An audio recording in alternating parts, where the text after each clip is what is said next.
Und was willst du machen jetzt? Ich fliege nach Erbil. Ich muss ihn finden. Ladies and gentlemen, welcome to Orbit. Mein Gott, kein Schwein reist in Irak, Mira. Kein Schwein. Willi, eine gehört. Und wie willst du jetzt vorgehen? Ich biete mir ein Auto. Ich suche ihn. Ich habe ein Auto.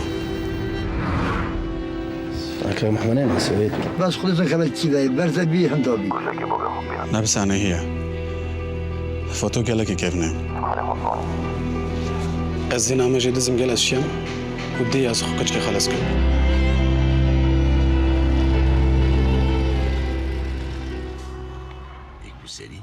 Bonsoir Dominique. Bonsoir Xavier. Alors l'Hirondelle de Mano Khalil, c'était le film donc d'ouverture pour ces journées cinématographiques de Soleure en Suisse. Oui, c'est une histoire, c'est un film qui raconte l'histoire d'une jeune photographe de Berne qui se rend dans le Kurdistan irakien, d'où est originaire son père, qu'elle va rechercher.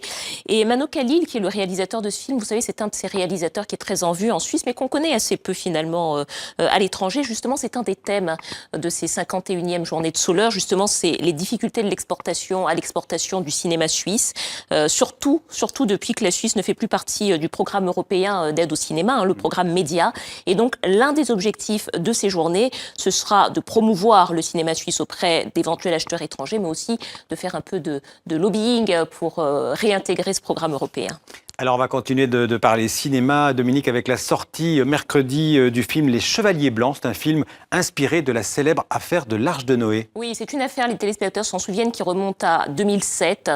C'était cette équipée, vous savez, d'humanitaires qui se sont mis en tête d'aller chercher une centaine d'orphelins du Darfour pour des familles qui devaient les adopter. Sauf qu'en réalité, ces enfants n'étaient pas du tout des orphelins. Donc l'affaire s'est terminée dans un scandale retentissant, juridique, mais aussi diplomatique. Et ce qui avait choqué à l'époque, c'était vraiment l'arrogance compassionnelle des deux meneurs de l'opération.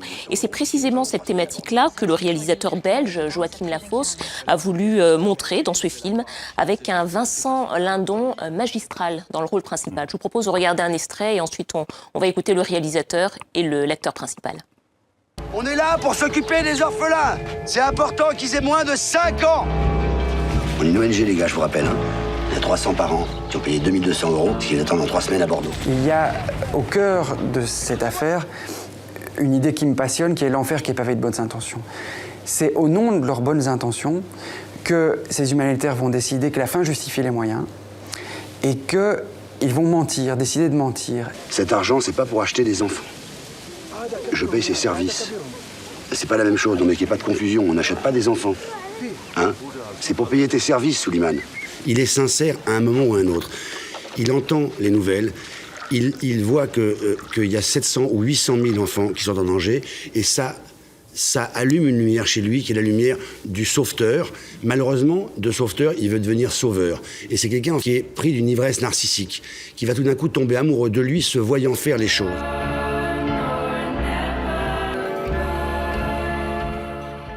Alors on va maintenant visiter l'exposition qui sent bon le mystère, Dominique. Elle s'intitule Le secret d'État et c'est au Musée des Archives nationales à Paris. Oui, c'est une exposition qui lève un peu le voile sur l'histoire de la surveillance et du renseignement en France depuis des siècles. Et donc elle le fait à travers des documents écrits, audiovisuels, mais aussi des objets comme ces téléphones qu'utilisaient les hommes d'État pour avoir des communications secrètes, les machines utilisées par les services du chiffre pour crypter les messages. En tout cas, c'est une exposition qui montre très bien la question, qui aborde la question de la place du secret dans une démocratie et dans un état de droit. On va tout de suite voir le reportage qu'on a tourné avec Guillaume Gouet.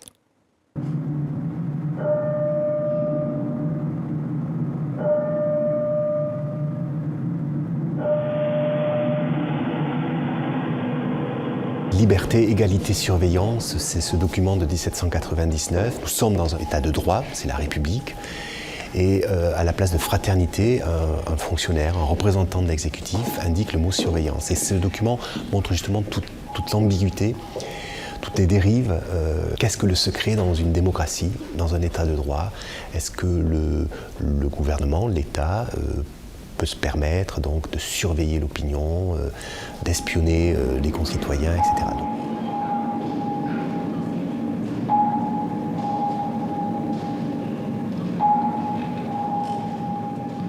Cette mention donc, de destruction, d'intention de détruire un document d'archives montre à quel point on a jugé à un moment que le dossier en question était très très sensible. Là, il s'agit en l'occurrence d'une intervention qui n'a pas eu lieu d'ailleurs, d'un projet d'intervention militaire en Afrique en 1974. Donc c'est vrai que ça nous paraît très loin, mais pendant un certain temps, ces archives-là sont considérées comme extrêmement sensibles.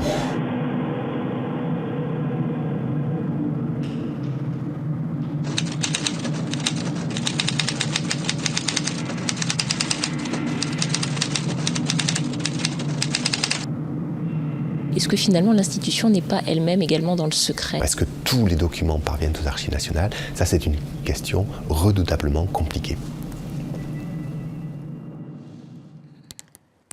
Voilà, petit sourire énigmatique du conservateur, parce que finalement, il y a quand même quelque chose d'ironique à ce qu'une exposition sur le secret d'État soit présentée dans un lieu qui est lui-même un lieu du secret de la République, parce que toutes les archives que vous voyez là, eh bien, pour qu'elles aient été présentées, il aura fallu des autorisations, donc ça veut dire que vous ne trouverez rien d'explosif, sauf si c'est vraiment très ancien. Mais enfin, ça mérite quand même qu'on aille voir cette expo. C'est jusqu'au 28 février au Musée des Archives nationales à Paris. Merci Dominique, à bientôt.